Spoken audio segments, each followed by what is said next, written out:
I want to talk a little bit about revenue quality, moving a bit away from just kind of the intra-venture dynamics, because we've seen companies like Glean, Synthesia, Together AI, Cursor, Lovable, and others scaling to 50, 100, 200 million in ARR.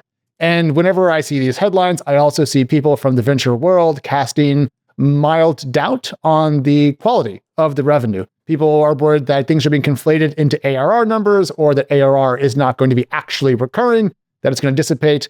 I'm curious, from your portfolios, are you seeing revenue quality issues amongst AI predicated startups, or are those only in other funds? And Paige, I want to start with you on this one. Oh, wow. That's exciting. I mean, so in terms of revenue quality, I think that one of the things I'm seeing is like, as our founders go out to raise their next round, is that this is like a topic of conversation when they're raising their seed, if we back them at pre-seed or their A.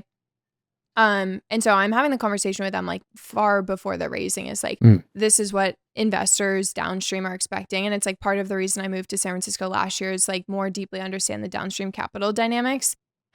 Is like revenue quality really matters. I think like there can be mistakes or overrepresentations in reporting that are quite common if you don't have the background of like startup accounting, which like if you're an engineer or like you did something else before, like you might not know it. So I think some of it is like a factor of educating early stage founders on like reporting ARR should be like an annual recurring contract. If you're a marketplace, it should be reported as like, this is your GMV, and then you'll have like your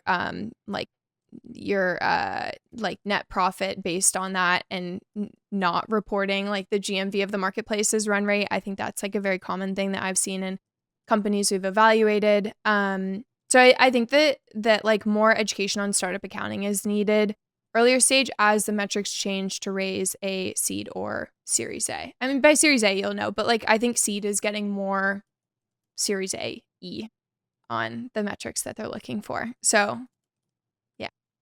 Seed is the new Series A, pre-seed is the new seed, angel is the new pre-seed, and I don't know what we're going to do next, but there'll be like nano investments at some point in No time. more summers in Italy.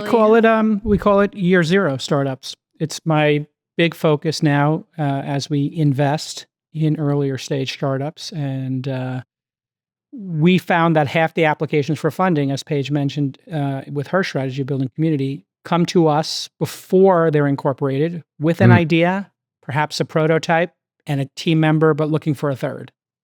We had all this energy and we told them, oh, listen to the podcast and let us know after you incorporate.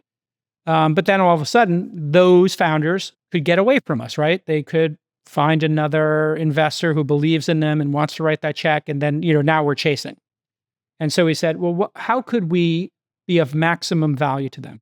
And so we took a 2-day event we were doing to help support founders called Founder University, and we made it into a 12-week program. And I put all 11 investment team members on this. We are in our 10th cohort. We have a curriculum. We've invested millions of dollars in this.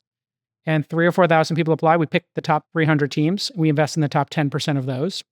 And we get to watch them work for 12 weeks. And the big innovation in it is just being able to see which founders over 12 weeks actually get work done each week. So you remember that email from Elon, what did you get done last week? The origin story of that was Elon and I talking about, how we manage people, not taking any credit for it. He had his own systems that were very similar.